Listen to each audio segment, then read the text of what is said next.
நேயர்கள் அனைவரையும் உங்கள் தாயக காற்று வானொலி சேவையின் வழியாக மறைபொருள் உண்மைகள் என்ற மாபெரும் சத்தியத்துக்குள் அழைத்து செல்வதில் நாங்கள் பெருமகிழ்ச்சி கொள்கிறோம். இன்று நாம் பார்க்க போவது இறைவனின் உதவி.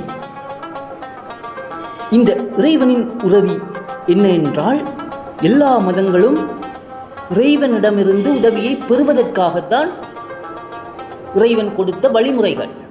அதுதான் மதங்கள், இறைவனின் உதவியை பெறுவதற்காக. ஏனென்றால் மனிதனாகட்டும் எல்லா உயிரினங்களும் பலகீனமாகவே இருக்கின்றன. அவைகள் தங்களுடைய உண்மை நிலையை அறிந்து உணர்ந்து அதை தாங்கள் எடுத்துக்கொள்வதற்காக, இறைவனின் உதவியை பெறுவதற்காக ஏற்படுத்தப்பட்டதுதான் இந்த மதங்கள். இப்பொழுது நாம் ஒருவர் உதவி செய்வதாக இருந்தால் நாம் என்ன சொல்கிறோம்? அவர் உதவி செய்தார், இவர் உதவி செய்தார் என்று. ஆனால் வேதங்கள் என்ன சொல்வது? இறைவனை தவிர உங்களுக்கு உதவியாளன் கிடையாது. இறைவன் தான் உதவுவான், இறைவனை தவிர வேறு யாருமே உங்களுக்கு உதவ முடியாது அப்படின்னு சொல்லி சொல்லுது. அது எப்படி? உங்களுக்கு ஒருத்தர் ஒரு பொருள் இல்லை, இல்லை ஒரு உணவு இல்லை அப்படின்னா ஒருத்தர் வந்து கொடுக்காரு. ஆனால் அது அவர் கொடுக்காரா இல்லை கடவுள் கொடுக்காரா? இறைவன் கொடுக்குறானா? இறைவன் வேறு வழிகளில் நேரடியாக அவன் வரமாட்டான் ஒவ்வொருவருக்கும். ஆனால் வேறு வேறு வழிகளில் எல்லாருக்கும் ஒவ்வொரு உதவிகளை செய்து கொண்டிருக்கிறான். இதை நீங்கள் முதல்ல புரிஞ்சுக்கொள்ளணும். உங்களுக்கு பக்கத்து வீட்டுக்காரங்க ஏதாவது ஒன்று கொடுக்குறாங்க கஷ்டத்தில் இருக்கும்போது, அது யார் உதவி செய்தா? பக்கத்துக்கு வீட்டுக்காரன் செஞ்சானா கடவுள் செஞ்சாரா? எதை சொல்லுவீங்க? இறைவன் பக்கத்து வீட்டுக்காரன் வடிவில் உதவி செஞ்சான், அதுதான் உண்மை. ஏன்னா அவனின்றி அணுவும் அசையாது என்று இந்த மதம் சொல்கிறது, எல்லா மதங்களும் சொல்லுது. இறைவன் நாடாமல் ஒரு மரத்தின் கிளையின் இலை விழுந்தாலும் உன்னுடைய இறைவனுக்கு தெரியாமல் இருக்காது. உன் தலைமுடியின் எண்ணிக்கையையும் அது கீழே விழுவதையும் உன்னுடைய இறைவன் அறிவான் என்று கிறிஸ்தவன் சொல்லுது. அப்படி எல்லா மத வேதங்களும் சொல்லக்கூடியது இந்த உண்மையை தான். இறைவனை தவிர உதவியாளன் இல்லை. அப்போ மக்கள் எல்லாம் மற்றவங்களுக்குள்ள உதவி செய்கிறாங்க, தேவர்கள் எல்லாம் மனிதர்களுக்கு உதவி செய்கிறாங்க அப்படின்னு சொல்லி நிறைய இருக்கு உதவிகள். அப்போ இது என்ன உண்மை? இறைவனை தவிர உதவியாளன் இல்லை என்று சொல்லி இஸ்லாம் சொல்லுது. ஆனால் பக்கத்தில் உள்ளவங்க எல்லாம் உதவி செய்கிறாங்க. அப்போ என்னது இதனுடைய தத்துவம்? என்ன? இறைவன் எல்லார் வடிவுக்குள்ளேயும் இருக்கிறான், எல்லாருக்குள்ளேயும் இருக்கிறான். அவன் தனது திட்டத்தை அவர்கள் மூலம் செயல்படுத்துகிறான் என்றுதான். இறைவன் நேரம் வந்து எல்லாருக்கும் கொடுக்கறது இல்லை. ஏதாவது ஒரு வடிவில் அவன் தன்னுடைய உதவியை இந்த மனிதனுக்கு, இந்த உயிரினங்களுக்கு, எல்லாத்துக்கும் வழங்கி கொண்டு தான் இருக்கிறான் ஒவ்வொரு நிமிஷம். ஏன்னா அவன் கண்காணிக்கிட்டு இருக்கான். உன்னுடைய இறைவனின் கண்காணிப்பில் இருக்கிறீர்கள் அப்படின்னு சொல்லுது. உன்னுடைய இறைவன் உன்னை பார்த்து கொண்டும் கேட்டுக்கொண்டும் இருக்கிறான் என்று சொல்லிட்டு தான் திருமறை குரானையே தொழுகையே ஆரம்பிக்கிறாங்க. அதில் இறுதியாக தான் உன்னுடைய இறைவனின் கண்காணிப்பில் இருக்கிறீர் அப்படின்னு சொல்லி இறைவன் சொல்லுவான். அது இறுதி கட்டம். ஏன் நான் இதை சொல்கிறேன்னு சொன்னால், இறைவனின் உதவி நேரடியாக வராது, மற்றவர்கள் மூலமும் வரும். அதனால நாங்கள் மற்றவர்களை புறந்தள்ளி விடக்கூடாது. இப்போ எனக்கு இறைவன் தான் உதவி செய்வான் அப்படிங்கிறது கரெக்டானது, அதில் மாற்று கருத்துக்கு இடம் கிடையாது. இறைவன் இன்னொரு ஆள் மூலம் உதவி செய்கிறானே, அதுக்கு என்ன அர்த்தம்? அவரையும் இறைவன் மகிமைப்படுத்த வேண்டும்னு நினைக்கிறேன். உங்களுக்கு ஒருத்தர் உதவி செஞ்சால் அவருக்கு நன்றி பாராட்டுங்கள்னு தான் சொல்லுது.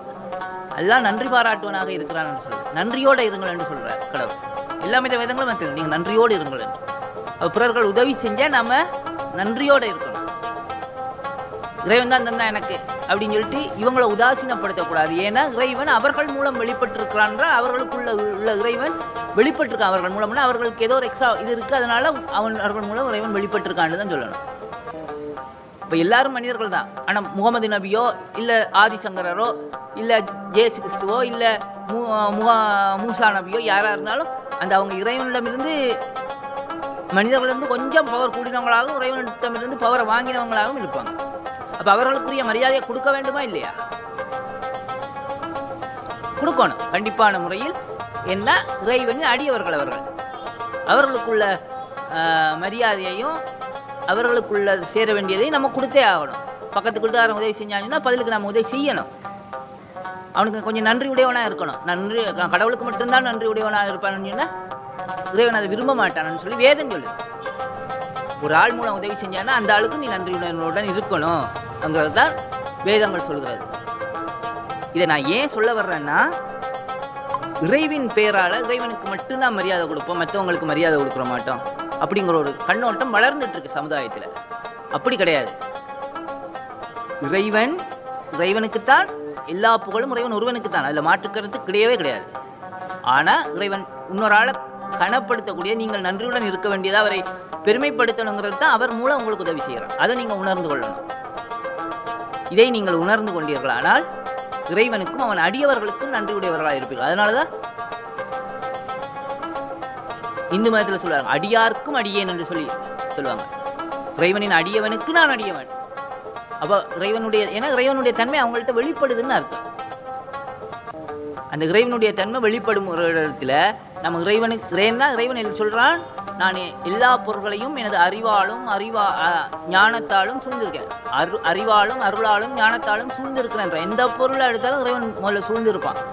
அதுக்கப்புறம் தான் நீ அந்த பொருளையே பார்க்க முடியும். அந்த இறைவனின் தன்மை இருக்கு. ஏன்னா இறைவன் சொல்றான், நான் உன்னுடைய இதயத்துக்கும் உனக்கும் இடையில் இருக்கிறேன் நிச்சயமாக என்று சொல்றான் திருமறை குர்ஆன்ல எல்லா மதங்களும். அப்ப இறைவன் எங்கேயுமே இருக்கான்.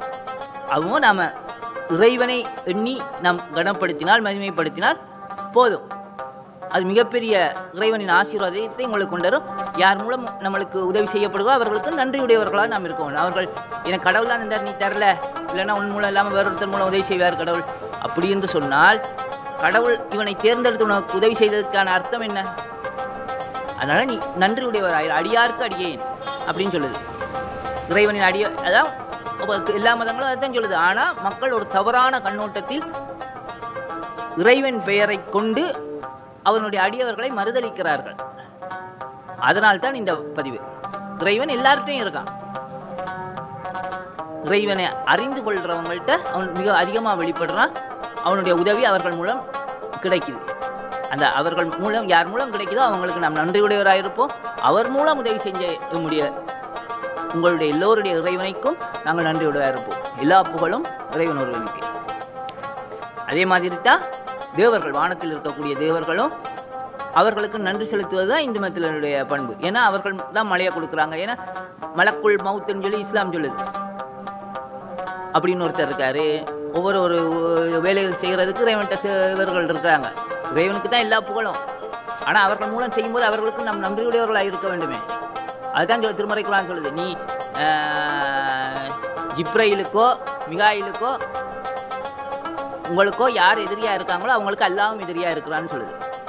நீ அல்லாஹ்னு சொல்லிட்டு இவர்களை பகைத்து கொள்ளக்கூடாதுங்கிறது தான் அது சொல்லுது அந்த வசனம். நீ மிகாயிலுக்கு யார் எதிரி, மிக்கேல் என்று சொல்லப்படுற மிகாயிலுக்கு யார் எதிரியோ ஜிப்ரைலுக்கு யார் எதிரியோ அவங்க எனக்கும் எதிரி அப்படின்னு சொல்லி அல்லாஹ் சொல்றதுக்கு காரணம், அவனுடைய அடியவர்களை நாம் புறம் தள்ளி விடக்கூடாது. அவர்களுக்கு கொடுக்க வேண்டிய மரியாதையை கொடுக்கணும். உன் அப்பாவுக்கு என்ன மரியாதை கொடுக்கணுமோ அதை கொடு. உன்னுடைய தம்பிக்கு என்ன மரியாதை கொடுக்கணுமோ கொடு. உன்னுடைய அண்ணனுக்கு என்ன மரியாதை கொடுக்கணுமோ கொடு. அதை விட்டுட்டு நீ தந்தைக்கு மட்டும்தான் மரியாதை கொடுப்பேன், இவர்கள் கொடுக்க மாட்டேன்னு சொன்னால் இறைவனுடைய திட்டத்தை நீ புறந்தள்ளுறன்னு அர்த்தம். அதனால இதை நீங்கள் புரிந்து உணர்ந்து அறிந்து உரிய மரியாதை எல்லோருக்கும் கொடுத்து நன்றி உள்ளவர்களாக இருந்தால் அந்த இறைவன் உங்களுக்கு மேலும் உதவிகள் செய்து உங்களை ஆசீர்வதிப்பான். இதுதான் இறைவனுடைய மறைபொருள் உண்மையின் தத்துவம்.